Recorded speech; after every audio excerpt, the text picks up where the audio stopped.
Hello दोस्तों, स्वागत है आप लोग रिटर्न फॉर्म दिया बेस के सेकंड एपिसोड में। तो वीडियो में बढ़ने से पहले जिन लोगों ने बेस के पहले वाला एपिसोड नहीं देखा जल्दी जाकर देख लीजिए और साथ में जो भी नए चैनल पे जल्द सब्सक्राइब कर दिए, बेल आइकन को भी दबा दीजिए। तो टाइम को ना बर्बाद करते हुए सीधा एपिसोड को स्टार्ट करते हैं। तो चैप्टर की स्टार्टिंग में हम लोग देखते हैं जो सौरा होता है वो वहाँ पे उस लेवल 90 के मॉन्स्टर के साथ फाइट करके उसको डिफीट कर देता है। लेकिन उतने में उसका जो डुप्लीकेट विलन होता है वो एक डार्क वेपन को लेकर सौरा के ऊपर हमला कर देते, लेकिन सौरा तुरंत ही उसके हमले को डॉज करके तुरंत ही उसके उस डार्क स्वॉर्ड को उससे छीन के उसी के ऊपर हमला कर देता है। लेकिन वो जो विलन होता है वो तुरंत ही वहाँ से गायब हो जाता है। फिर दूसरी जगह पे अपेयर होकर उसको बोल रहा होता है, क्या दूसरे लोगों के वेपन को छीनना यही तुम्हारा खासियत है क्या?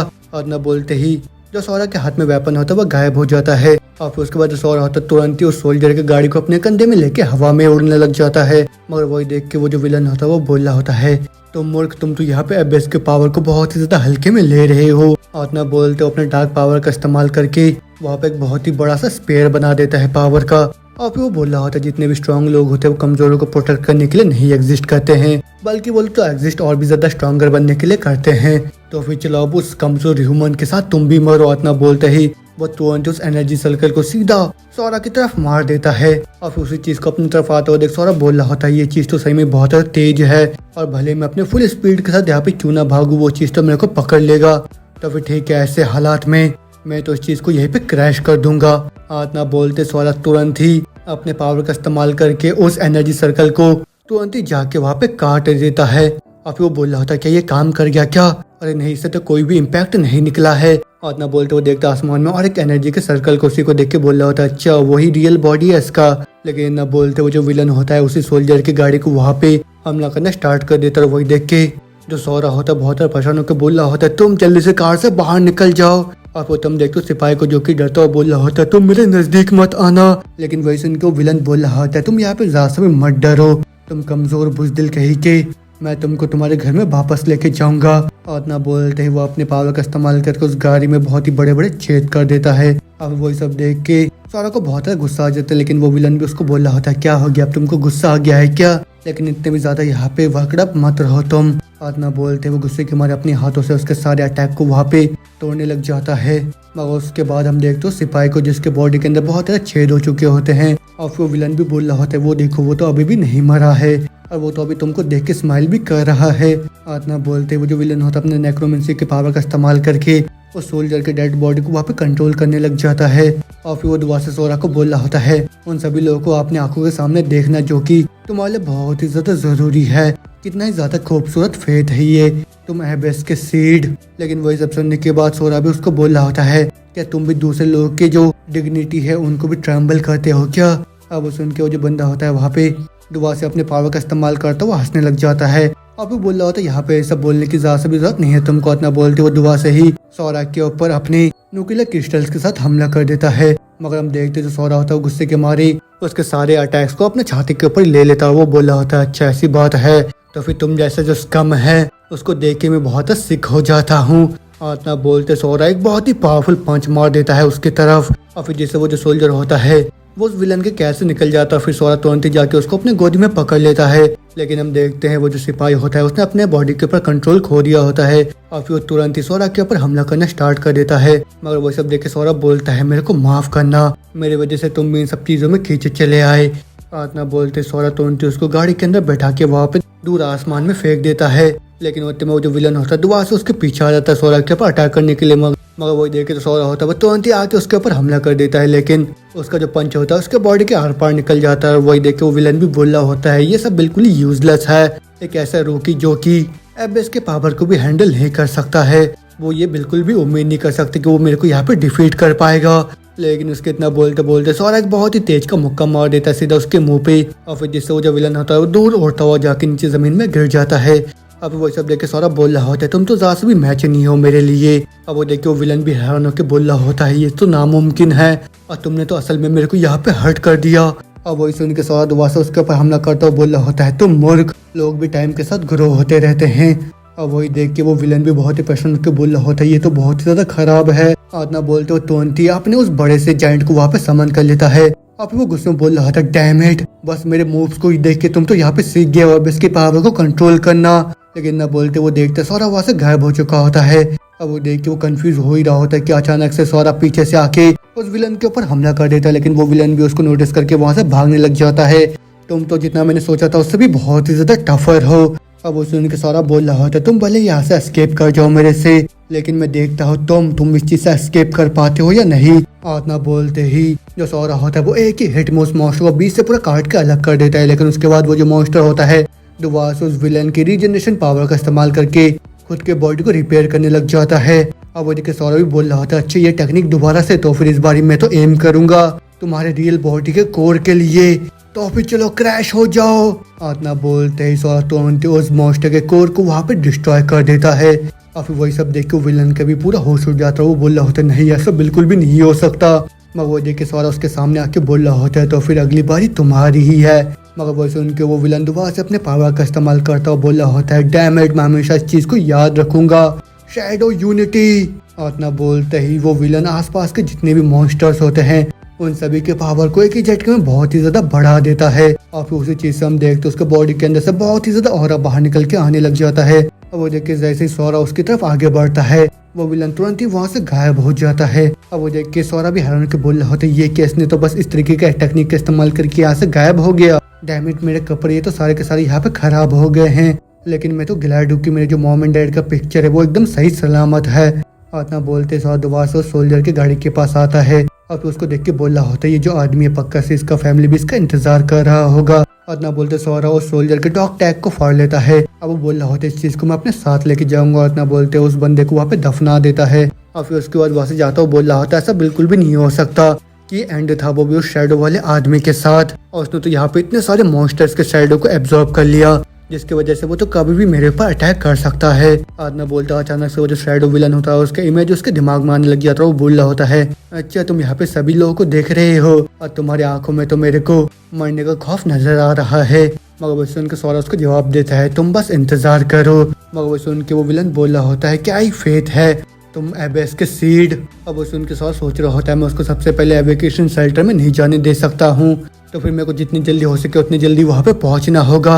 और इतना बोलते सौरा बहुत ही स्पीड के साथ वहाँ पे उस शेल्टर की तरफ जाने लगता है, लेकिन उतने में सीन चेंज होता है। हमको कमांडर टोनो को दिखाया जाता है जो कि बहुत सारे सोल्जर्स के साथ उस बैटलफील्ड में आ जाते हैं। वो बोल रही होती है ड्रोन स्क्वाड इस जगह को बहुत ही अच्छे से इन्वेस्टिगेट करो और ध्यान रहे यहाँ पे एक छोटा सा चूहा भी तुम लोगों से मिस नहीं होना चाहिए। अब बाकी सारी यूनिट यहाँ पे अलर्ट पे रहना। और ना बोलता सभी मिलकर उस जगह को वहाँ पे इन्वेस्टिगेट करने लग जाते हैं।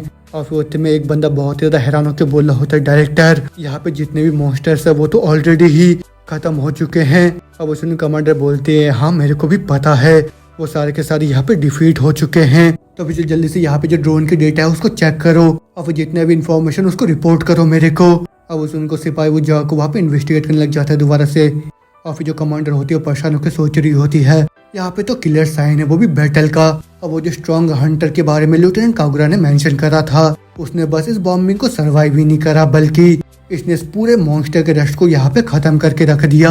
और सोचते साइड से वो सिपाही चिल्लाता हुआ बोल रहा होता है डायरेक्टर जल्दी से यहाँ पे आइए, इस ड्रोन के अंदर का जो एचडी कार्ड है वो तो अभी भी बहुत ही अच्छे कंडीशन में है, तो फिर मैं तुरंत इसके अंदर के डेटा को यहाँ पे विजुलाइज करता हूँ। और इतना बोलते हुए तुरंत उस ड्रोन के अंदर के डेटा को देखने लग जाते हैं। और फिर जहाँ पे वो लोग देखते हैं वहाँ पे सौरभ और साथ में सोल्जर कोचे को देखते हुए कमांडर सोच रही होती है ये जो प्राइवेट फर्स्ट क्लास मस्तूरा था इसने सबसे पहले चार्ज करा वो भी बॉम्बिंग जोन के अंदर, और ये जो आदमी इसके साइड में खड़ा है ये पक्का से वही स्ट्रॉन्ग हंटर होगा जिसके बारे में वो लोग बात कर रहे थे। अदना बोलते दूसरा हम देखते हैं और एक सिपाही को जो कि जाओ को चेक कर ही रहा होता है कि उतने में उसके सामने बहुत सारे आइटम्स पड़े हुए मिलते हैं उसको, जिनमें से एक स्पेशल एनर्जी पोशन होता है जिसको पी के मैजिक पावर तुरंत ही बढ़ सकता है, और दूसरा एक ए रैंक का एंशिएंट रॉयल डैगर है, और फिर तीसरा एक जो बॉक्स होता है उसका जो आइडेंटिटी है वो अनेबल है। अब वही सब देख के साइड से और एक सिपाही बोल रहा होता है तुमको वहाँ पे क्या मिला।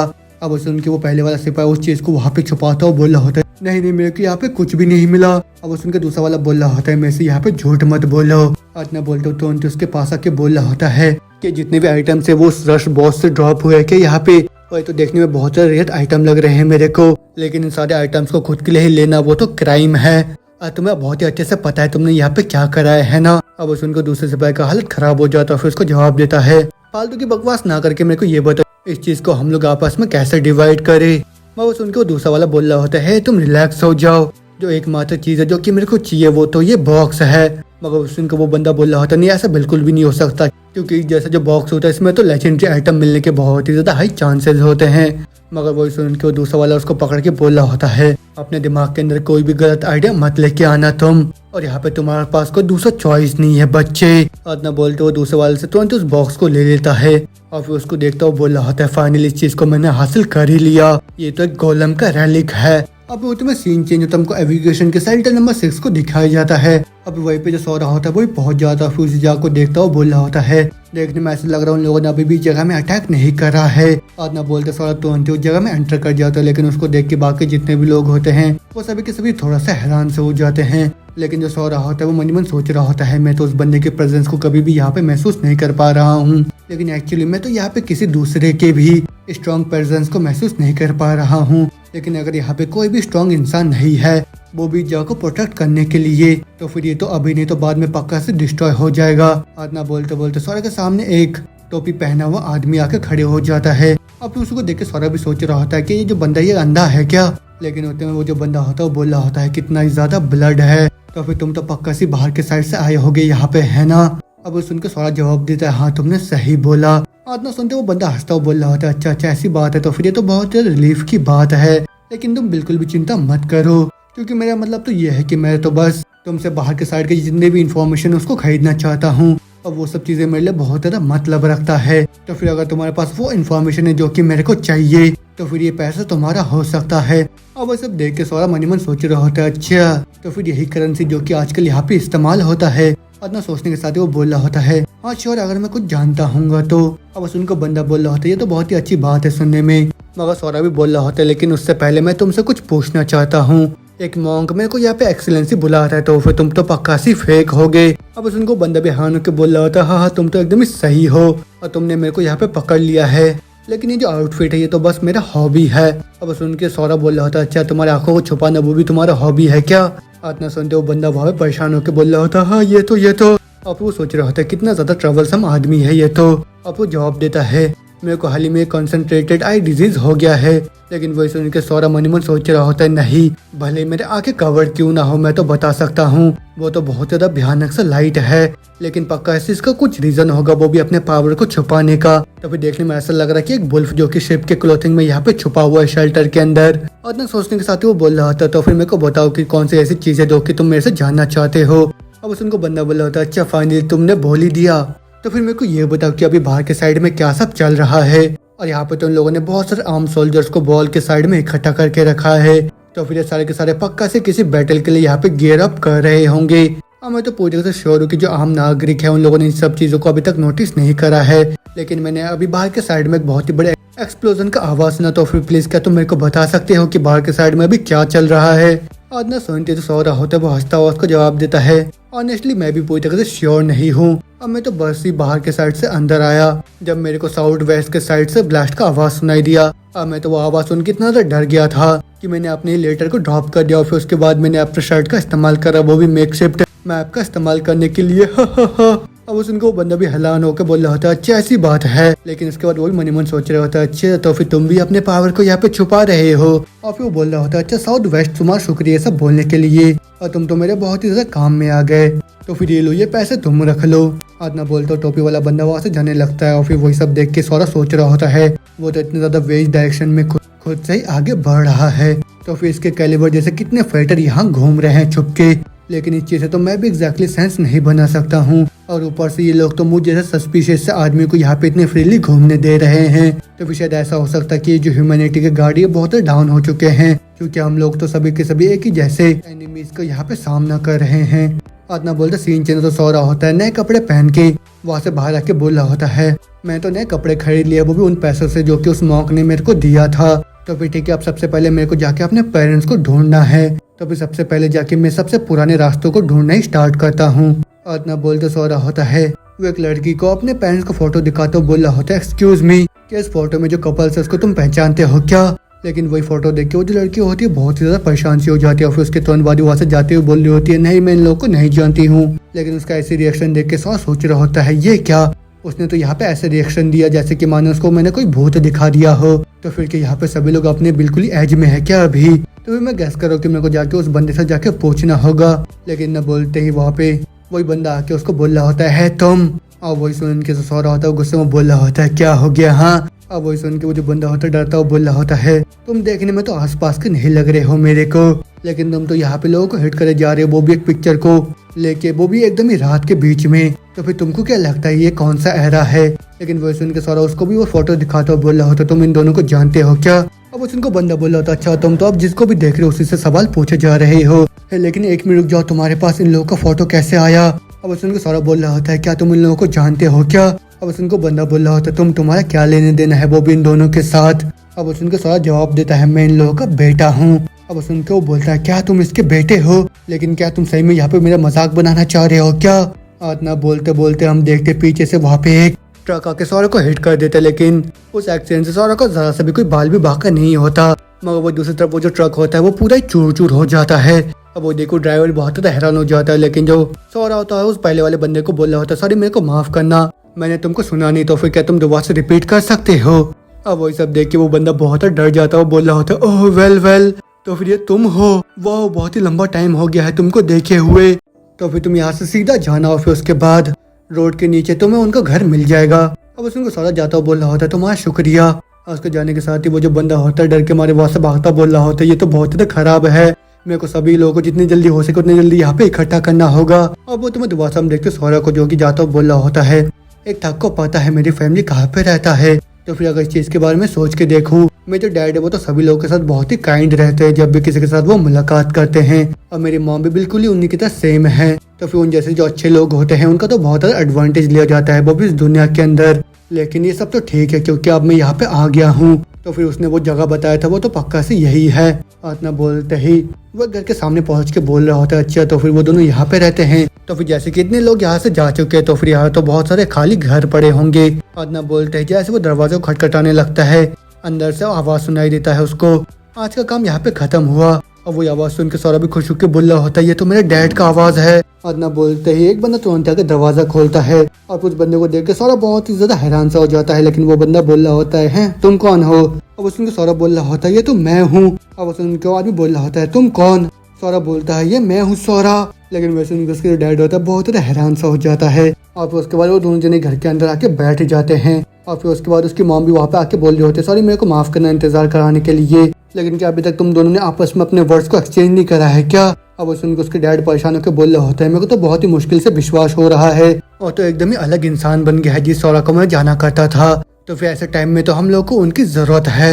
अब उसके सौरभ भी कन्फ्यूज होकर बोल रहा होता है वो लोग कौन है। अब उसके फादर एक्साइटेड होकर बोल रहा होता है तुम क्या बोल रहे हो। ऑफ कोर्स सीक्रेट का एक्सचेंज वो भी फादर और बेटे के बीच में। और ना बोलते उसका फादर सोच रहा होता है मैं खुद को अपने वाइफ के सामने एक्सचेंज नहीं करना चाहता हूँ, लेकिन अगर वो मेरे सवाल का यहाँ पे जवाब नहीं दे पाएगा तो फिर वो तो यहाँ पे बिल्कुल ही अनएंज होकर चले जाएगा। और अगर यहाँ पे कुछ भी सस्पिशियस सा बोल दे तो फिर तुम लोग तुरंत इसके साथ डील कर लेना, तुमको समझ में आया। और इतना बोलते ही वो अपने साथियों को जो कि छत में छुपे होते हैं उसको इशारा दे देता है, लेकिन जो सो रहा होता है वो भी उसको नोटिस कर लेता है। वो सोच रहा होता है अच्छा एक हैंचमैन, तो फिर ये अभी भी चिंता में है, लेकिन इस तरीके की सिक्योरिटी के साथ मैं तो यहाँ पे रिलैक्स कर सकता हूँ। और फिर उसके फादर बोल रहे होते तो फिर मेरे को ये बताओ तुम्हारा मकसद क्या है। अब वो सुन के सारा मन ही मन सोच रहा होता है तुम अब ख्याल रखना हैंचमैन, क्योंकि तुम तो अभी वो सब सुनने वाले हो जो कि तुमको सुनना नहीं चाहिए था। इतना सोचने के साथ वो बोल रहा होता है हर वीकेंड आप हमेशा से ही कुकिंग की क्लासेस लेते थे, वो भी होम मेकर सपोर्ट ग्रुप से।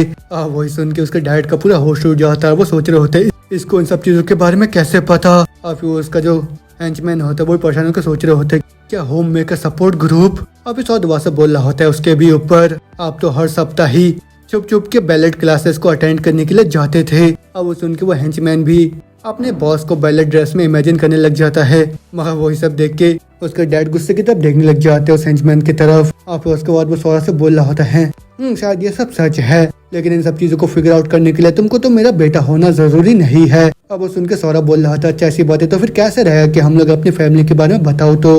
अब वो सुन के उसके डैड बोल रहा था अच्छा तुमको सही में पता है। सौरभ बोलता है हाँ ऑफ कोर्स, और मेरे को बाद में मत बोलना कि मैंने आपको वार्निंग नहीं दिया। अब वो सुन के उसके डैड भी हिचकिचाते हुए बोल रहे होते हैं हाँ बोलो बोलो। अब वो सुन के सौरभ होता है स्वॉर्ड को दिखाता हुआ बोल रहा होता है ये जो जापानीज स्वॉर्ड है ये तो एक रेप्लिका है, और ना सुनते उसके डैड बहुत ही ज्यादा परेशान होकर बोल रहा होता है, तुम रेडिकुलस मत बनो, क्या तुम्हारे पास कोई प्रूफ है क्या?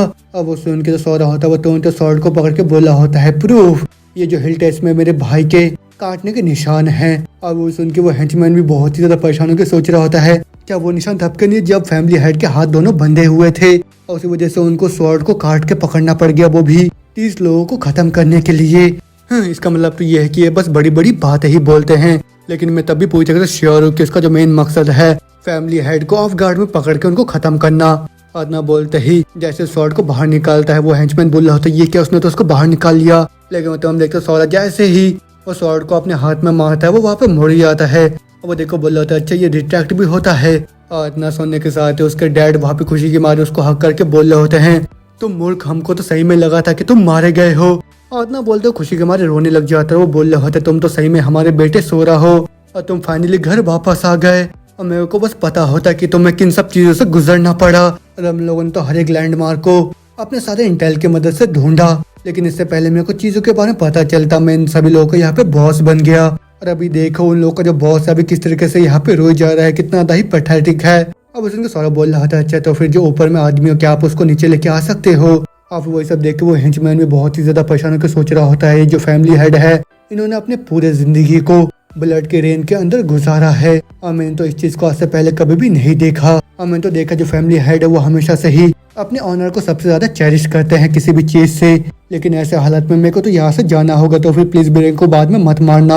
और ना बोलते जैसे वो रेंगते वहां से जाने लगता है, तो सो रहा होता है वो तुरंत ही उसके पाँव को पकड़ के बोल रहा होता है, प्लीज इंतजार करो। और डैड ने बोला कि वो तुमसे बात करना चाहते हैं। और ना बोलते हम देखते हो चार जने नीचे बैठ के आपस में बातें करने लग जाते हैं। और फिर जो सोरा के डैड उसको बोल रहे होते, ओह जी, मैं जितने भी गार्ड हूँ सब में तुम्हारा जो टंग है वो सबसे ज्यादा लूज है। अब वो सुन के सोरा उसको बोल रहा होता है, अगर ये खबर बाहर निकलता है तो फिर ये सब तो तुम्हारा ही गलती होगा। अब वो सुन के वो हेंचमैन भी बोल रहा होता है, मैं प्रॉमिस करता हूँ मैं किसी को भी कुछ भी नहीं बोलूंगा। अब वो सुन के मन मन सोच रहा होता है, इसमें तो कोई भी डाउट की बात नहीं है, दोनों बाप बेटे ही है। अब उतने में उसकी मॉम भी बोल रही होती है, तो फिर ठीक है, इसको इतना भी ज्यादा मत डराओ तुम। और इतना सुनते वो हेंचमैन बहुत ज्यादा खुश हो जाता है, लेकिन उतने में उसकी मॉम भी बोल रही होती है, लेकिन तुम याद रहना किसी को कुछ भी मत बोलना तुम। अब उस उनके हेंचमैन भी निराश होकर बोल रहा होता है, ठीक है मैं किसी को कुछ भी नहीं बोलूंगा। अब उसके बाद उसके डैड भी गुस्सा करते हुए बोल रहे होते हैं, मैं तो बहुत ज्यादा ग्लैड हूँ कि इसने मेरे फार्टिंग और स्नोरिंग के बारे में नहीं बोला जब मैं सोता था। अब वो सुन के उसकी जो मॉम होती है वो भी चिढ़ते हुए बोल रहे होते, तुमने तो खुद इन सब चीजों के बारे में बता दिया अभी। और फिर उन दोनों को ऐसा लड़ता हुआ देख जो सो रहा होता है वो खुश होकर सोच रहा होता है, ये सब तो मानो मेरे को ऐसा लग रहा है कि मैं उस एबेस से रेंगते हुए बाहर आ गया हूँ और मैं तो सही में अभी घर में हूँ अपने। लेकिन न बोलते सो रहा होता है वो किसी चीज को नोटिस करता है। फिर उसके तुरंत बाद हम देखते वहाँ पे उस पहले वाले बंदे को जो कि अपने सारे साथियों को लेके वहाँ पे पहुंच जाता है। और फिर वो बोल रहा था, बॉस वो जो सफेद बालों वाला लड़का था वो तो आपको ढूंढ रहा था। लेकिन न बोलते जैसे वो वहाँ पे सौरभ को बैठा हुआ देखता है उसको पूरा होश उड़ जाता है। अभी सौरभ उसको बोल रहा होता है, अच्छा सफेद बालों वाला बच्चा, क्या तुम मेरे बारे में बात कर रहे हो क्या? हाँ उतना सुनते उसका बड़ा डर के मन हालत खराब हो जाता है। वो बोल रहा होता है, ये तो वही है, लेकिन खैर तुम भले बहुत स्ट्रॉन्ग क्यों ना हो, लेकिन यहाँ पे तो हम जैसे बहुत सारे आ गए हैं, तो फिर क्या तुम यहाँ पे प्लानिंग कर रहे हो क्या, वो भी हमारे बॉस के साथ कुछ करने का? और क्या तुम टाइगर रॉड से हो क्या? और ये बोलते बोलते उसके जो पाव होता है डर के मारे वहाँ पे कांप रहा होता है। वही देख के जो सो रहा होता है तुरंत उसके पाव को वहाँ पे पकड़ लेता है। और फिर उसके बाद अपने डैड से बोल रहा होता है, डैड आप मेरा इंट्रोडक्शन क्यों नहीं कराते वो भी इन लोगों से? अब उसके डैड भी बोल रहा होता है, ये मेरा बेटा सौरा है जो कि पूरे पिछले 5 सालों से मिसिंग था, वो फाइनली आज घर वापस आ गया है और इसका जो लेवल है। और ना बोलते बहुत परेशान होकर मन मन सोच रहे होते हैं, ये क्या, मेरे को तो अभी भी इसके लेवल के बारे में कुछ भी नहीं पता है। और फिर बोल रहे होते इसका लेवल, लेकिन उनके कुछ बोलने से पहले सौरा जवाब देता है, मेरे पास कोई भी सिस्टम नहीं है। अब उस उनके दूसरे लोग बहुत हैरान होकर बोल रहे होते हैं, क्या, लेकिन तुमने तो सर्वाइव करा है वो भी फॉलन जोन्स को, वो भी पिछले 5 सालों से बिना किसी सिस्टम के। अब उसमें घुंघरालू बालों वाला बोल रहा होता है, अगर तुम्हारे पास सिस्टम नहीं है तो फिर भले तुम कितने भी ज्यादा हार्ड ट्रेनिंग क्यों ना कर लो, तुम तो लेवल 10 को पार करके नहीं जा सकते हो। अब इस साइड से और एक बंदा बोल रहा होता है, व्हाट द हेल, तुम तो तब से ये बोले जा रहे थे कि ये बहुत ज्यादा स्ट्रॉन्ग है, लेकिन असल में ये तो एक बिगिनर है जिसके पास कोई भी सिस्टम नहीं है। अब उसमें घुंघरू बोल रहा होता है, हो पक्का से ये सब कोई गलत फहमी होगा। और न बोलते मन में सोच रहा होता है, अगर ये सही में कोई बिगिनर है तो फिर वो जो पहले वाला इम्पैक्ट उसको पड़ा था उससे उसको जरा सा भी कोई असर क्यों नहीं हुआ। और फिर वो ये सब सोच ही रहा होता है कि होते में जो सो रहा होता है उसको बोल रहा होता है, क्या तुम कोशिश करना चाहोगे वो भी अपने सिस्टम के साथ मेरे लेवल को देखने का? अब सुन के वो जो बंदा होता है थोड़ा सा कंफ्यूज हो जाता है, फिर उसको जवाब देता है, अच्छा ठीक है जैसे कि तुम्हारे पास कोई भी सिस्टम नहीं है तो फिर उस वजह से तुम्हें तो किसी भी बेसिक इन्फॉर्मेशन के बारे में नहीं पता होगा। तो फिर सुनो, अगर तुम्हारे पास कोई सिस्टम है तो फिर तुम दूसरे जो मॉन्स्टर उनके लेवल्स को देख सकते हो, लेकिन तुम किसी दूसरे हंटर के लेवल को नहीं देख सकते हो, वो भी बिना इंस्पेक्ट स्किल के। अब वो सुनकर उसका फादर भी बोल रहा होता है जो इंस्पेक्ट स्किल है वो बहुत रेयर है और सभी हंटर्स के पास वो नहीं होता है। अब वो सुन के वो बंदा बोल रहा होता है लेकिन हमारा जो बॉस उनके पास है वो। अब वो सुन के सौरभ बोल रहा था अच्छा ऐसी बात है तो फिर डैड आप भी खुद देख लीजिए। और ना बोलते सोच रहा होता मैं विश करता हूँ कि मेरे पास थोड़ा बहुत इन्फॉर्मेशन मिल जाता, वो भी एबेस के बारे में। और ना बोलते हम देखते उसके जो डैड होते हैं वहाँ पे सौरभ को चेक करने लग जाते हैं, लेकिन उतने में सौरभ अपने मॉम से बोल रहा होता है क्या हो गया मॉम, आप चेक नहीं करने वाले हो क्या। वो सुन के उसकी मॉम बोल रही होती है इन सबसे भी ज्यादा मैं तो तुम्हारे साइड में रहना चाहती हूँ और मेरे को तो पहले से ही पता है। आप वो तुम्हें जैसे ही डैड वहाँ पे सौरभ के लेवल को चेक करते वो बहुत ही ज्यादा हैरान से हो जाते हैं। अब वो बोल रहे होते भले ही मैं यहाँ पे कितना भी ज्यादा ट्राई क्यों ना कर रहा हूँ, जो रिजल्ट है वो हमेशा से सेम आ रहा है और मैं यहाँ पे तुम्हारी इन्फॉर्मेशन को देख नहीं पा रहा हूँ। तो फिर इसका मतलब तो ये है कि यहाँ पे दो पॉसिबिलिटीज हो सकता है इन सब चीजों के पीछे। पहले ये इसलिए हो रहा है क्योंकि सौरभ के पास कोई भी सिस्टम नहीं है, या फिर ऐसा हो सकता है कि इसका जो लेवल है वो इतना ज्यादा हाई है मेरे से, जिस वजह से मैं इसको देख नहीं पा रहा हूँ। अब वो सुनकर उन लोगों को भी पूरा होश उड़ जाता है। वो में उसका डैड दुआ से बोल रहा होता है भले इन सब के बावजूद भी सौरभ के पास कोई भी सिस्टम नहीं है, मैं तब भी इसके नाम को देख सकता हूँ, लेकिन उन सबके भी ऊपर जो सौरभ है उसने पूरे 5 सालों तक अकेले सर्वाइव करा है और अगर ये कोई बिगनर होता तो फिर तो पक्का से अभी तक मारा जा चुका होता। तो फिर इसका मतलब ये है कि तुम्हारा जो लेवल है वो तो हमारे प्रिसेप्शन से भी बहुत ही ज्यादा ऊपर है। तो फिर हम लोग को बताओ सौरभ पिछले 5 सालों में तुम असल में कर क्या रहे थे। वो सब सुन के उसकी मॉम बोल रही होती है भले कौन सा भी केस क्यों ना हो तुम लोग को तो खुश होना चाहिए क्योंकि हमारा जो बेटा है वो तो बहुत ही ज्यादा स्ट्रांग है और तुमने तो बहुत ही चीजों का सामना करा होगा, वो भी यहाँ पे वापस आने के लिए। और वही सुन के जो सो रहा होता है वो भी इमोशनल होकर बोल रहा होता है मॉम, और ना बोलते ही जैसे वो अपने फ्लैशबैक को याद करता है उसके भी आंखों से आंसू आ जाता है और फिर वो अपने मॉम से बोल रहा होता है अभी सब कुछ ठीक है और मैं वापस आ चुका हूँ अभी मॉम, तो फिर प्लीज आप भी यहाँ पे मत रोइए। और ना सुनते उसके डैड उन लोगों को वहां से भगाते हुए बोल रहे होते तो फिर ठीक है गाइज जल्दी से यहाँ से बाहर हो जाओ, क्योंकि मॉम की मुलाकात फाइनली उसके बच्चे से हो गई है जो कि इतने लंबे टाइम से गायब था। और ना बोलते सारे के सारे बाहर आ जाते हैं। उसके बाद जो सौरभ के फादर होता है अपने साथियों से बोल रहे होते हैं वैसे मेरे को ये बताओ अभी पूरे 2 घंटे हो गए हैं लेकिन अभी तक जीरो और जो बाकी सब वो वापस नहीं आए हैं। और ना बोलते दोबारा से रूम के अंदर के साइड में देखते हैं जहाँ पे जो सौरभ होता है अपनी मॉम को बोल रहा होता है ओ हाँ मदर मेरे भाई का क्या हुआ, वो भी कहाँ पे है और आप मेरे को ये मत बोलना कि उसके साथ। मगर मुझे सुन के उसकी जो मॉम होती है अपने फोन को दिखाते बोल रही होती है ना सब कुछ ठीक है, लेकिन वो घर में ज़्यादा टाइम वापस नहीं आता क्योंकि अपने मिलिट्री के काम के वजह से। और अब जबकि तुम वापस आ गए तो फिर क्या तुम अपने भाई को कॉल करना चाहोगे। अब वो इतने लंबे टाइम से तो फ्रंट लाइन में फाइट करे जा रहा है, वो भी तुम्हारा बदला लेने के लिए। अब वो सुन के जो सौरभ होता है अपने बचपन को याद करता हुआ बोल रहा होता है मैंने तो बहुत ही लंबे टाइम से उसको देखा नहीं है। और मॉम क्या आपके पास कोई हाई रैंकिंग पोजीशन है क्या यहाँ पे। अब वो सुन के उसकी मॉम बोल रही होती है मेरे पास स्टेटस है लेकिन जिस वजह से वो लोग मेरे ऊपर भरोसा करते हैं वो इसलिए क्योंकि मैं क्लेरिक हूँ और मैं एक ऐसी हीलर जिसके पास बहुत सारी हीलिंग के एबिलिटीज है जिसकी वजह से मैं उन लोगों को बहुत ही अच्छा सपोर्ट प्रोवाइड कर सकती हूँ, साथ में मैं प्रोफेसी भी कर सकती हूँ। अब वो सुनकर सारा बोल रहा होता है जैसे कि आप एक क्लिनिक हो तो फिर क्या आप देख सकते हो क्या मेरे साथ क्या हो रहा है। मैं वो सुनकर उसकी बॉम्ब बोल रही होती है नहीं मेरे पास ऐसा एबिलिटी नहीं है दूसरे के स्किल्स को देखने का। अब वो सुनकर सारा बोल रहा होता है अच्छा तो फिर आपको क्या लगता है कि मैं क्या हूँ। अब सुनकर उसकी मॉम बोल रही होती है मैंने तुमको बोला नहीं जो क्लरिक होते हैं उनके पास प्रोफेसी करने का एबिलिटी होता है और उस वजह से मेरे को पता था कि तुम एक दिन पक्का सी वापस आओगे। लेकिन ना बोलते दोबारा से सीन चेंज तो हम देखते हैं एक आदमी को जो कि दरवाजा खोल के बोल रहा होता है तुम कौन हो, ओह वाइस प्रेसिडेंट। और ना बोलते वहाँ पे और एक आदमी को दिखाया जाता है जो कि वहाँ पे सौरभ के घर में पहुंच जाता है। फिर उसको देखने के बाद सौरभ के डैड बहुत ही खुश होकर बोल रहे होते हैं ओह तुम्हारा स्वागत है। आप उसको दम बताया जाता है ये जो बंदा होता है ये सौरभ के फादर के गिल्ड का वाइस प्रेसिडेंट होता है, उसका नाम जीरो है। लेकिन जीरो को देख के सौरभ का फादर बोल रहा होता है क्या हो गया तुम्हारा चेहरा ऐसे उतरा हुआ क्यों है, और असल में कुछ हुआ है क्या तुम्हारे साथ और मैंने किसी को भेजा था वो भी चीजों के पीछे देखने के लिए, तो फिर उन लोगों को कुछ मिला वहाँ पे। अब उसने जीरो बोल रहा होता वो जो टाइगर गिल्ड है वो तो आर्मी से रिलेटेड है जैसे कि आपने सस्पेक्ट करा था बॉस, और हम लोगों का सामना मॉन्स्टर कारकेस से हो गया था वो भी हमेशा की तरह आर्मी के साथ। लेकिन वहाँ पे एक आदमी ने नाइट पिकिंग स्टार्ट कर दिया वो भी अपने इंस्पेक्शन के दौरान, और फिर उसने तो ये एक्सक्यूज बना दिया कि हमारी जो गाड़ी तो बहुत ही ज्यादा डैमेज था उस वजह से उसने हम लोगों को आधा ही पॉइंट दिया।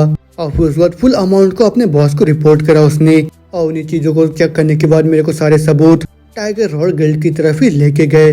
अब उसके सौरभ का फादर बोल रहा था अच्छा ये हुआ है मतलब, और ना बोलते वो सोच रहे होते अगर वो जो टाइगर रॉड गिल्ड है जिसको कि न्यूट्रल होना चाहिए था, लेकिन अगर वो ये सब चीजें करे जा रहा है तो फिर पक्का से इन सब चीजों के पीछे और भी कुछ होगा। लेकिन हम लोग बस यहाँ पे ऐसे ही नहीं बैठे रह सकते हैं, क्योंकि इस वजह से हमारे टाउन के फ्यूचर में बहुत ही बड़ा इफेक्ट आ जाएगा। और फिर ये सोचने के बाद वो बोल रहा होता है जीरो से, बोले इसके बाद कुछ भी हो तुम जल्दी से जाके थोड़ा सा खाना खा के रेस्ट कर लो पहले, और फिर बाद में मैं सीधा टाइगर रॉड गिल्ड की तरफ चले जाऊंगा, और फिर उसके बाद इस चीज की ताकत का इस्तेमाल भी कर लूंगा मैं। और हमको तो उन लोगों को दिखाना होगा कि हम लोग को जो यूनाइटेड गिल्ड है वो उतना भी ज्यादा नाइव नहीं है। और उन सबकी जो बातें होता है अंदर के साइड में जो सो रहा होता है वो सुन लेता है। वो सोच रहा होता है अच्छा टाइगर रॉड गिल्ड, लेकिन उस काले सार्ड का शुक्र है जिस वजह से मैं जितने भी एबिलिटीज है सारे के सारे यहाँ पे ओवरड्राइव हो गए, और साथ में खाली मेरा स्ट्रेंथ ही नहीं बल्कि मेरे जितने भी सेंसर्स है वो भी यहाँ पे स्ट्रॉन्गर बन गए हैं। अब मैं तब किसी भी दूर के साउंड को बहुत ही अच्छे से सुन सकता हूँ।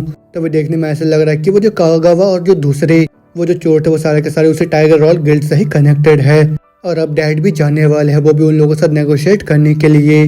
तो फिर यही सुन के मेरे को थोड़ा सा चिंता हो रहा है अभी। और इतना सोचने के साथ वो तुरंत ही बाहर जाके बोला होता है डैड मैं भी आपके साथ चलूंगा।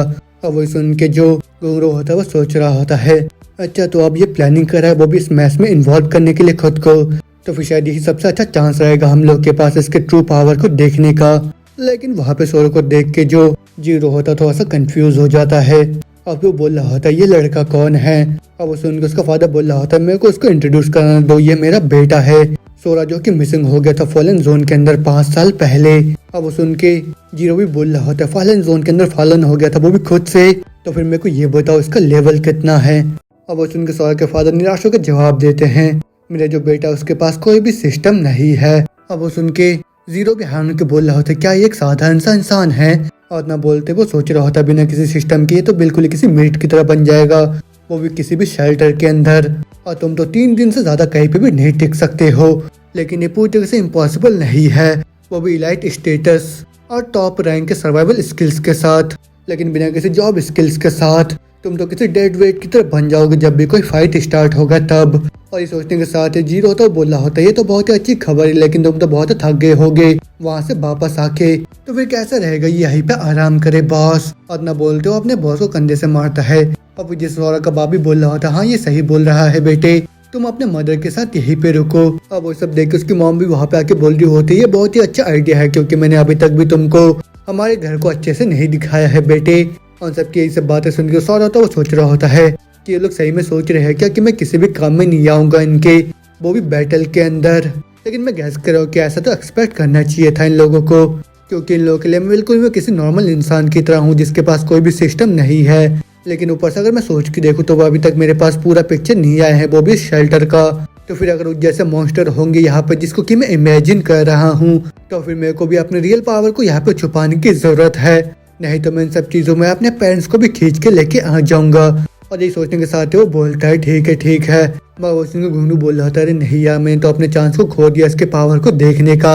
और फिर उसके बाद जो सोरा के फादर होता है अपने सभी साथियों के साथ वहां से जाने लगते हैं टाइगर गिल्ड की तरफ। और फिर उसके बाद उसकी मॉम बोल रही होती है सोरो से तुम इतने भी ज्यादा यहाँ पे निराश मत हो, क्योंकि वो तो तुम्हारे बारे में बहुत चिंता कर रहे थे बस, और हम तो जस्ट ही तुमसे रियूनाइट हुए हैं वो भी इतने लंबे टाइम के बाद, और ऑफकोर्स इसी वजह से वो तुम्हें किसी भी खतरे में अभी नहीं डालना चाहते हैं। अब उसको सोरा बोल रहा होता है लेकिन मगर उसकी मॉम भी बोल रही होती है उसको सब कुछ ठीक रहेगा बेटा, और वो सही में बहुत ज्यादा स्ट्रॉन्ग भी है।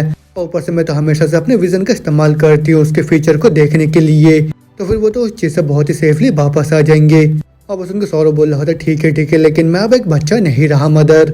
और इतना बोल तो सोच रहा होता है ये सच है कि मेरी जो मदर है वो अपने प्रोफेसर्स का इस्तेमाल करती है वो भी खतरों को देखने के लिए, लेकिन वो जो टाइगर और गिल्ड है वो तो मिलिट्री से कनेक्टेड है। और उन सबके बाद तो मेरे जो डैड है वो उन लोगों के साथ लगातार ही क्लैश करते रहेंगे। अपना सोचने के साथ वो बोल रहा होता जो शेल्टर है उसका सिचुएशन क्या है अभी, और क्या वो जो टाइगर और गिल्ड है वो बहुत ही खराब टर्म में है क्या हम लोगों के साथ। अब सुन के उसकी मॉम बोल रही होती जब से यहाँ पे जजमेंट डे आया तब से जितने भी यहाँ पे अवेकेंट थे उन सभी ने मिलकर यहाँ पे हंटर गिल्ड को बनाया, और फिर उसके बाद उन लोगों ने मिलिट्री को ज्वाइन कर लिया वो भी सारे शेल्टर्स को यहाँ पे मैनेज करने के लिए। और फिर उसके बाद उसने यहाँ पे एक यूनाइटेड गिल्ड को बनाया, फिर उसके बाद कॉपरेट करा मिलिट्री के साथ। और यहाँ पे जो एवेकेशन शेल्टर नंबर 6 है वो तो उम्मीद कर रहा है तुमको ढूंढने का। और यहाँ पे ये जो गिल्ड है वो इतना बड़ा इसलिए हो गया क्योंकि यहाँ पे हर एक लोगों ने शपथ लिया है कि हर एक फैमिली के मिसिंग लोगों को ढूंढेंगे ये लोग। और यहाँ पे जो यूनाइटेड गिल्ड है वो ये हैंडल करते हैं यहाँ पे ऑर्डर को एकदम सही सलामत रखने के लिए, और साथ में बैटल फील्ड में सप्लाईज को भी प्रोवाइड करने के लिए, और साथ में जो मिलिट्री है वही ध्यान रखता है जितने मॉन्स्टर होते हैं जो कि ब्रीच करके आ जाते हैं उन सबका। और वो एक बहुत ही अच्छा इंसान है, उसी वजह से वो अपने लोगों को उस ब्रीच में कभी भी नहीं भेजना चाहता है। और इसी वजह से हम लोगों ने पिछले 5 सालों के अंदर यहाँ पे शांति बनाए रखा है। लेकिन कुछ महीनों पहले ये जो बड़ा वाला टाइगर रॉ गिल्ड है, जो कि असल में शेल्टर नंबर 4 से, वो यहाँ पे आ गया है अपने ब्रांच को सेटअप करने के लिए। और फिर उसी के बाद से हम दोनों के बीच का जो कॉन्फ्लिक्ट है अभी तक नहीं रुका है। अब उनको सौरभ बोल रहा होता है जो मिलिट्री है वो इस चीज में दखल अंदाजी क्यों नहीं दे रहा है। अब उनकी उसकी मॉम बोल रही होते जैसे कि जो एनिमी है धीरे धीरे और ज्यादा स्ट्रॉन्गर बनते जा रहे हैं, उसी वजह से मिलिट्री भी उनको रोक के नहीं रख पा रहे हैं। लेकिन जो टाइगर और गिल्ड है उन लोगों ने कोई रास्ता ढूंढ लिया है वो भी उस टावर को क्लियर करने का। और उन लोगों का पावर इतना ज्यादा ताकतवर है जिस वजह से आर्मी के पास कोई दूसरा चॉइस नहीं है उन लोगों के ऊपर भरोसा करने के अलावा। और जो इन्फॉर्मेशन है वो भी टावर को रेड करने के लिए वो इतना ज्यादा वैल्यूबल है कि जो मिलिट्री है वो इस चीज को इग्नोर नहीं कर सकते हैं। और उन सबके भी ऊपर वो जो टाइगर और गिल्ड उसके अंदर एक ऐसा अवेकंड है जिसको कि टावर के डिनिटी ने खुद से ही चूज करा है। एर्जा जिसको कि टावर ने चूज करा है वही उस टाइगर और गिल्ड का ट्रम्प कार्ड है। अब उसके सौरभ भी कंफ्यूज होकर बोल रहा होता है क्या टावर का डिनिटी। अब उसकी मॉम बोल रही होती है वही लॉर्ड है वो भी टावर के। और उन लोगों का जो पावर है वो बिल्कुल इक्विवेलेंट होता है जितने भी ह्यूमंस के गॉड है उन लोगों के साथ। और अगर तुम डिनिटी के ट्रायल को पास कर लेते हो तो फिर तुम भी एक एर्जा बन जाते हो। फिर उसके बाद तुमको भी डिवाइन पावर्स मिल जाते हैं। और उन लोगों को तो भगवान का मैसेंजर माना जाता है वो भी टावर के बाहर के साइड में। और साथ में वो लोग तो गार्जियंस भी बन गए हैं वो भी टावर के वॉल्स के अंदर। और जो टाइगर और गिल्ड है उन लोगों के पास सबसे ज्यादा नंबर है वो भी एर्जास का। और जैसे कि हर एक एर्जा के अंदर एकदम ही एब्सर्ड पावर होता है, उसी की वजह से जो टाइगर और गिल्ड है उसने अपने आसपास के जितने भी दूसरे गिल्ड है उन सबको निगल लिया है। लेकिन जो तुम्हारे फादर का गिल्ड है उसको आसपास के जितने भी लोग हैं बहुत ही ज्यादा प्यार करते हैं। लेकिन उन सबके बावजूद भी उन लोगों ने आज तक भी एक सिंगल टावर को क्लियर नहीं करा है। और हम इकलौते ऐसे हैं जो कि अभी तक स्ट्रगल कर रहे हैं एर्जा के साथ। उनकी सब बातें सुनने के बाद सौरभ बोल रहा होता है जो सिचुएशन है वो तो सही में ही बहुत ज्यादा खराब है। लेकिन एक मिनट रुको, अगर वो लोग बहुत ज्यादा पसंद करते हैं हमारी यूनाइटेड गिल्ड को तो फिर वो लोग एक जगह ग्रुप के साथ ऐसा बिहेव क्यों करते हैं। अब उनकी उसकी मॉम बोल रहे होते वो तो बस मेरा पर्सनल प्रेफरेंस है। और ना बोलते वहाँ पे हंसने लग जाती है। अब बोल रहे होते क्या ही फर्क पड़ता है, यहाँ पे सभी लोग पूरी तरह से एनर्जी से भरे हुए और साथ में बहुत ज्यादा खुश है। तो फिर जाओ तुम तो अभी बहुत थके होगे, जल्दी से जाके नहा लो तुम और मेरे को बुला लेना अगर तुमको अपने वे को वॉश कराना होगा तो। इतना बोलते उसकी मॉम वहाँ से चली जाती है। और फिर उनके जाने के साथ जो सो रहा होता है वो तुरंत अपने पावर का इस्तेमाल करते हुए आसपास के जगह को सेंस करता हुआ बोल रहा होता तो फिर ठीक है वो यहाँ से चली गई है। और मेरे को तो ज़्यादा भी कोई आइडिया नहीं था कि यहाँ का जो सिचुएशन है वो इतना ज़्यादा सीरियस है।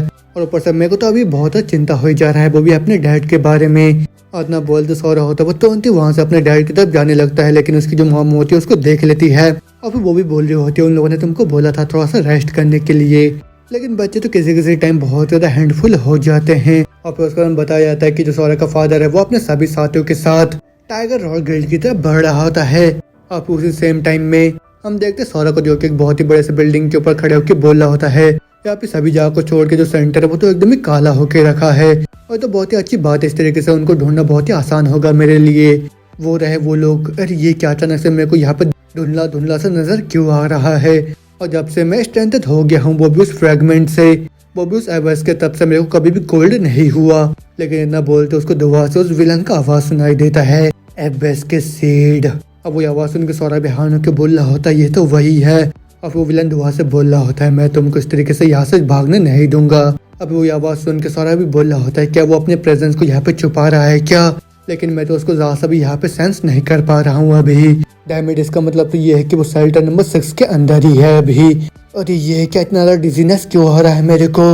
अभी दुआ से उसको आवाज सुनाई देता है मैं तुमको ऐसे ही भागने नहीं दूंगा एबेस के सीड, क्योंकि तुम्हारा जो सोल है उसको तो मार्क कर दिया है मैंने। अब वही सुन के जैसे वो उसके पीछे से बाहर निकलता है सौरभ तुरंत उसको पंच मार देता है वहाँ पे। लेकिन उसका जो पंच होता है सीधे उसका आर पार निकल जाता है। वही देख के वो भी बोल रहा होता है ये क्या, ये तो इल्यूजन है। और कि जिस चीज के बारे में यहाँ पे बात कर रही है वही है क्या, सोल मार्किंग। और ना बोलते वो विलन दुआ से उन सब चीजों को वहाँ पे बोलने लग जाता है उसको।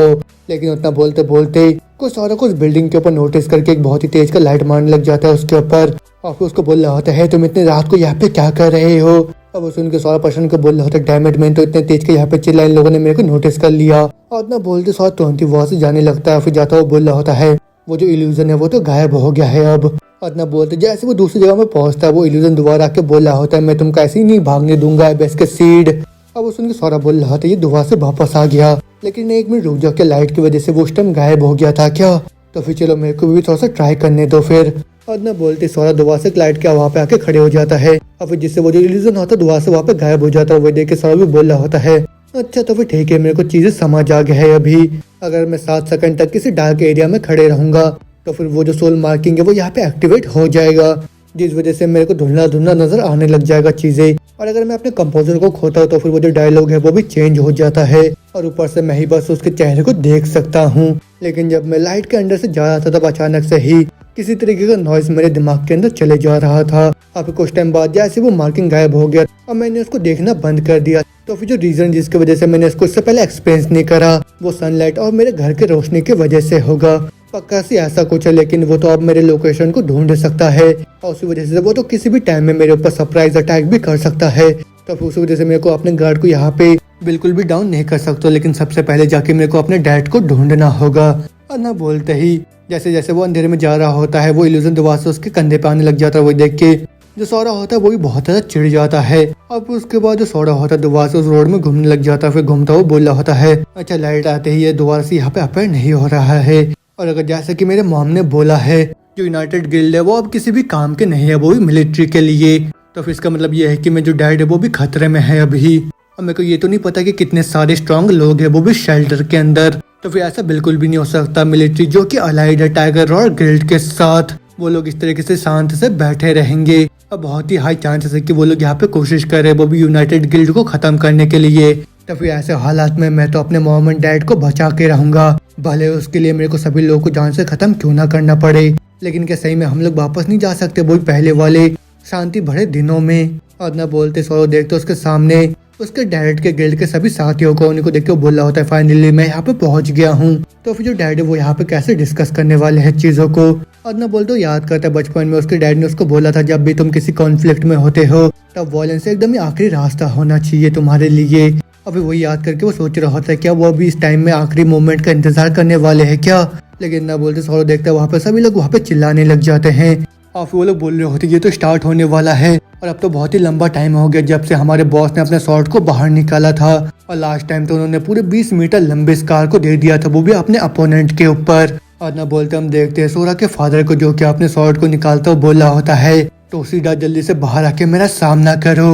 और न बोलते हो अपने शॉट के एक ही स्लैश से अपने सामने की बिल्डिंग को पूरा बीच से काट के अलग कर देते हैं और अपने फादर का पावर देखने के बाद जो सोरा होता है उसका पूरा होश उड़ जाता है।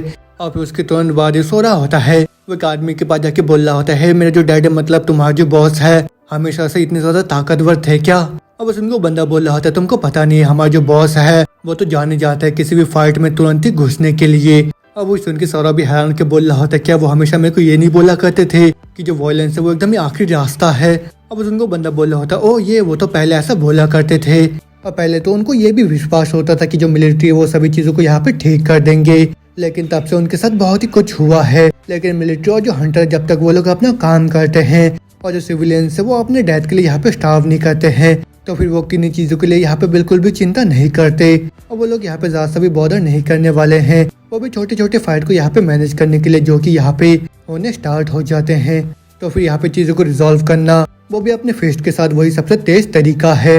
और अगर तुम एक फाइट में नहीं जीत सकते हो तो फिर यहाँ पे कोई भी जरूरत नहीं है बातें बोलने का और ऊपर से अगर तुम यहाँ पे जीत भी नहीं सकते हो तो फिर यहाँ पे कुछ बोलने का कोई भी फायदा नहीं है। बेसिकली सबसे पहले तुम उसको हिट करो, उसी के बाद जाके उसके साथ तुम बात करो।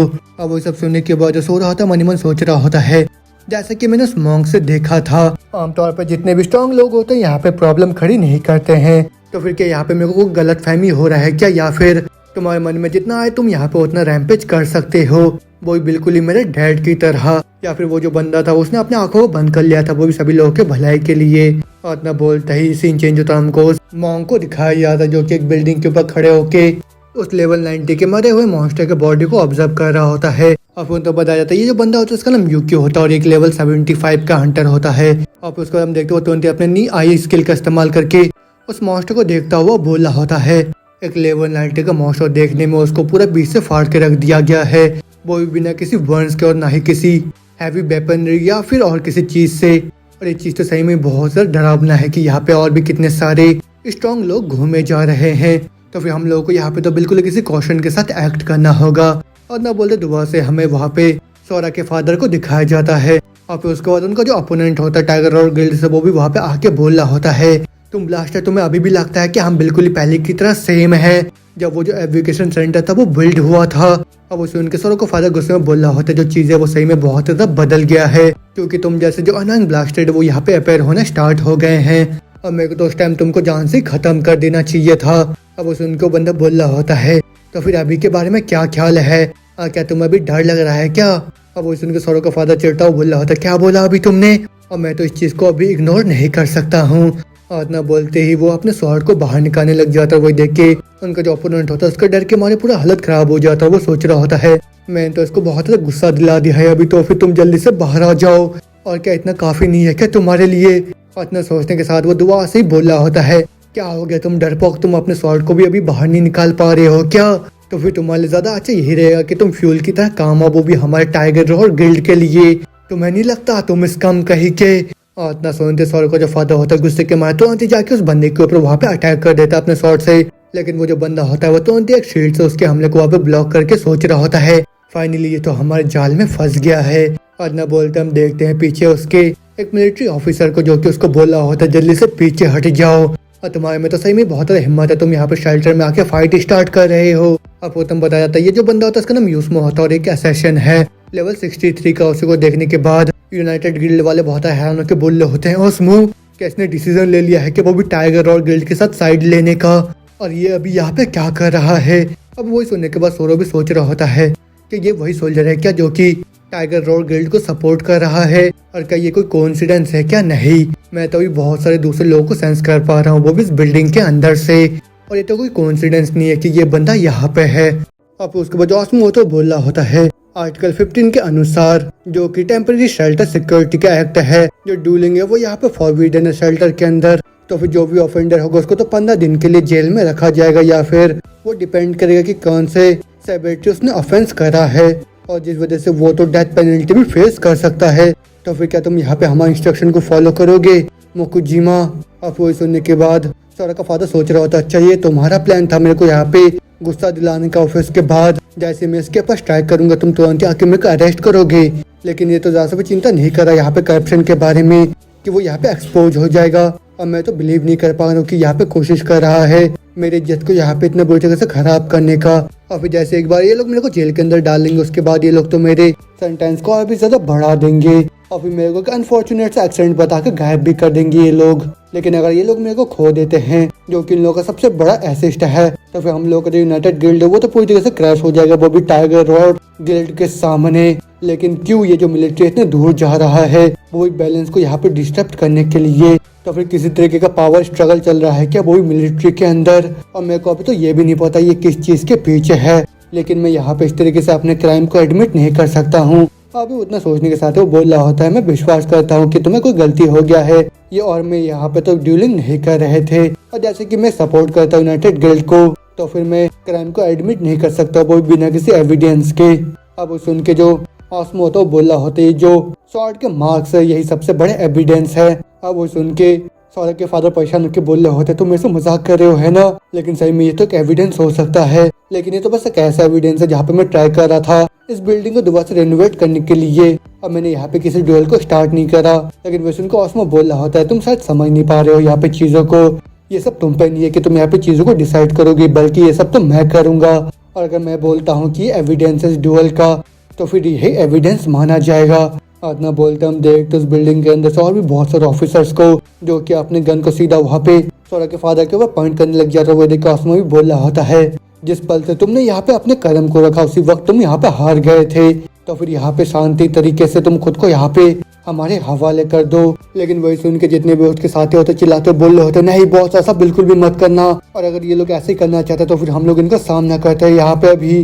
लेकिन वही सुन के सोरा का फादर बोलते हैं, नहीं सभी लोग रुक जाओ, क्योंकि ये लोग भी हमारे रेंज के अंदर है, उसी वजह से ये लोग भी फायर नहीं करेंगे। और ना बोलते हो तुरंत उसके लेवल को चेक करता हो, बोल रहे होते हैं लेवल 63। लेकिन इतने फास्ट असैसिन टाइप के अपोनेंट को रोकना वो तो बहुत ज्यादा मुश्किल होता है, लेकिन अगर मैं यहाँ पे टोसिडा को हॉस्टेज लेता हूँ तो फिर मैं शायद इस चीज से बाहर निकल सकता हूँ। और ना बोलते जैसे सोरा का फादर अपने स्वॉर्ड को बाहर निकालता है, तो टोसिडा होता वो भी अपने शील्ड को बाहर निकालता, सोच रहा होता है मैं यहाँ पे कमजोर कड़ी नहीं बन सकता हूँ, और एक ऐसा एजेंट जिसका डिफेंसिव स्किल्स है जो कि बहुत ज़्यादा अलग है दूसरे क्लासेस से। और तुम तो और भी बहुत कुछ एनालाइज कर सकते हो, वो भी आने वाले अटैक को देख के। तो फिर ऐसे डिस्टेंस के साथ मैं तो उस चीज को ब्लॉक कर सकता हूँ। और जो शॉर्ट फील्ड है वो तो बस शॉर्ट को ही ब्लॉक करते हैं। और उस वजह से जब भी किसी शॉर्ट वाले अपोनेंट के साथ फाइट होता है, ये अपने लेवल के पार जाके भी परफॉर्म करता है। और ये चीज तो एक लेवल 69 वॉरियर के फुल ब्लोन अटैक को भी ब्लॉक कर सकता है।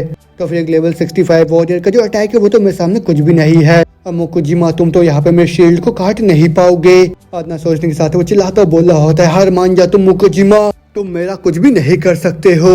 और उनके साइड से ओस्मो भी हंसता हुआ बोल रहा होता है, तो फिर क्या अब तुम हमारे साथ शांति से चलोगे या फिर मैं तुम्हारे साथ तुम्हारे जितने भी साथी उन सभी को जेल में डालूं? तो फिर चलो जल्दी से अपने डिसीजन को लो तुम। अब वो सब सुन के पीछे से जो जीरो होता है वो चिल्लाता हुआ बोल रहा होता है, बॉस नहीं।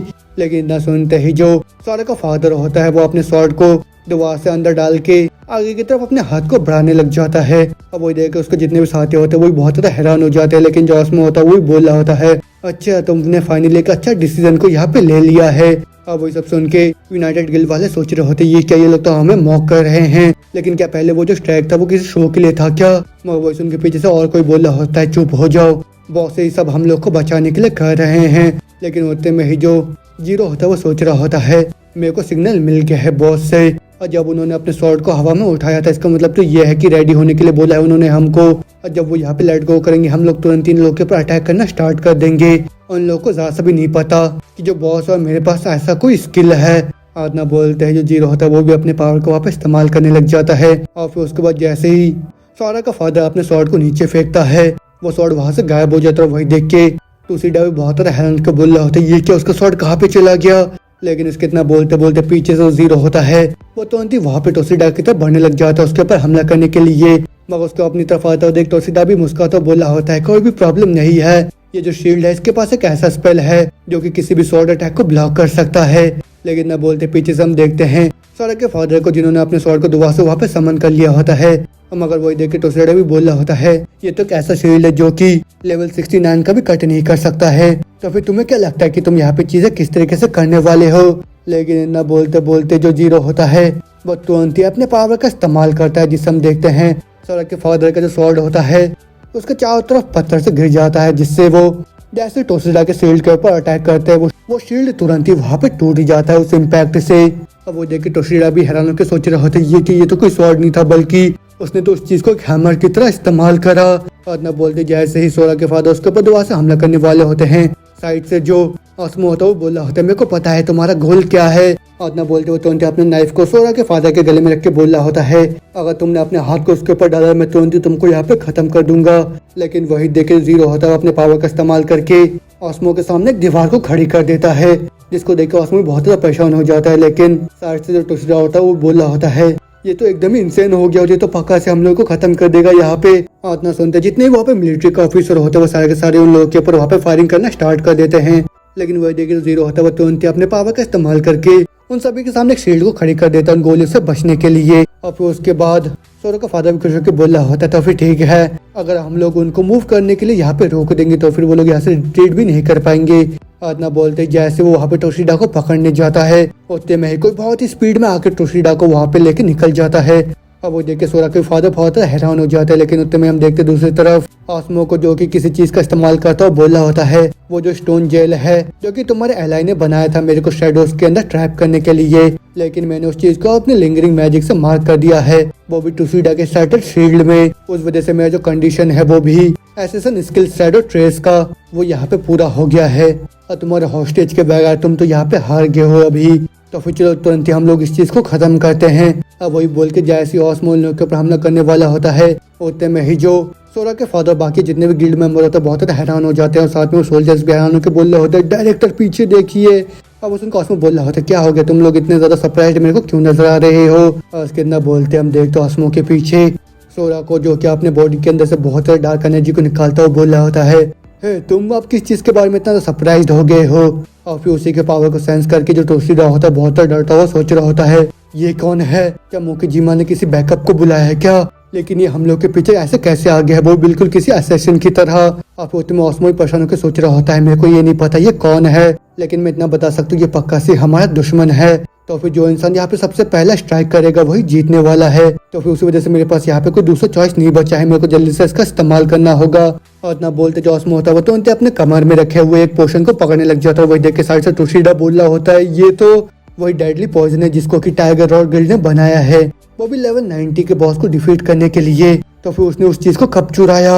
और उसके इतना बोलते बोलते जो ऑस्मो होता है वो तुरंत ही वहां से छलांग मार के अपने डैगर में उस खतरनाक से पॉइजन को लगा के सीधा सोरा की तरफ फेंक के मारता है। अब वो देखो उसके डैड भी चिल्लाते हुए बोल रहे होते सोरा नहीं। अब उसके बाद हम देखते वो जो पॉइजन होता है चारों तरफ फैल जाता है। वो देख के टोशिडा भी बोल रहा होता है ये ब्लास्टर, इस तरीके से ये तो सभी लोगों को यहाँ पे डाउन करके रहेगा। अब वही सब देख के सोल्जर भी हैरान के बोल रहे होते ये क्या है, ये कौन सा फॉग है, सभी लोग जल्दी से यहाँ से रिट्रीट करो ये तो पॉइजन है। लेकिन ना बोलते बोलते हम देखते वो जो पॉइजन होता है अपना असर स्टार्ट कर देता है, जिससे बहुत से सोल्जर्स वहाँ पे मरने लग जाते हैं। अब उसके बाद टोशिडा भी बोल रहा होता है मेरे को ये सब चीजें बिल्कुल भी पसंद नहीं, लेकिन चलो कम से कम इस चीज से मुक्ति जाकर जितने भी साथी है वो लोग भी यहाँ पे मारे जाएंगे। लेकिन न बोलते बोलते हम देखते हैं जो सोरा होता है वो तुरंत ही उनकी तरफ बढ़ने लग जाता है। अब वो देख के टोशिडा का ऊपर होश हो जाता है, वो बोल रहा होता है वो दहल ये अभी भी यहाँ पे मूव कर पा रहा है, लेकिन ये तो पॉइजन इतना ज्यादा स्ट्रॉन्ग है जो कि एक लेवल 90 के बॉस को भी खत्म कर सकता है। तो फिर मेरे को अब ये मत बोलना कि ये बंदा असल में एक मॉन्स्टर है। और ना बोलते सोरा होता है उन दोनों को पीछे से वहां पर पकड़ लेता है। तो फिर इसके आगे अब क्या होगा, सोरा उन दोनों के साथ क्या करने वाला है, और क्या वो अपने फादर और साथ में जो सारे गिल्ड मेंबर उन लोगों को इस पॉइजन से बचा पाएंगे, ये सब जानेंगे मैं अगले एपिसोड में। तब तक के लिए अगर आप लोगों को इस चीज पसंद है जल्दी से कमेंट करके बताइए, और साथ में जो भी नए चैनल पे जल्दी सब्सक्राइब कर दीजिए, बेल आइकन को भी दबा दीजिए। तब तक के लिए सीधा मिलता हूँ नेक्स्ट एपिसोड में, बाय बाय।